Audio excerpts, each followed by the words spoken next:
Maliban sa pera, ano pang makukuha ko sa network marketing? Alright. Awareness, peace of mind.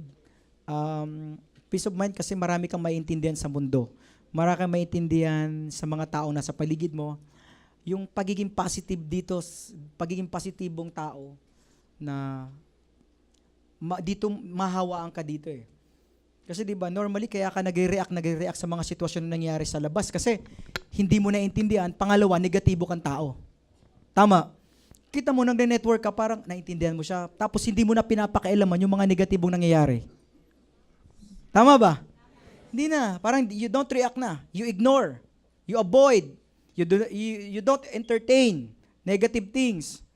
'Di ba? Situation, events.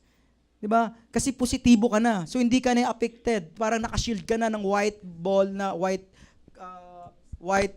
lights na hindi na nagba-bounce na lang sa yung mga negatibong issue, yung mga negatibong sitwasyon, yung mga negatibong pangyayari, nagba-bounce na wala ka ng pakialam doon. Kaya parang ang gaan lang. Focus ka lang doon sa masasarap at magagandang bagay. Nangyayari ba?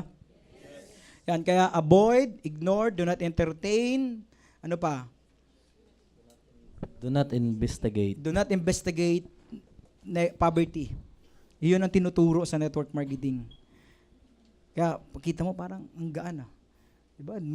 Ako nga, kung hindi ako sinabi na may mga patay pala, wala na akong pakan. Nagtanong lang ako, ba't may mga bulaklak dyan sa ano? Okay. Pero parang hindi, pero kung noon, talagang, ay grabe, kawawa. Ganun. So yung emotion ko, tinatamaan pa eh.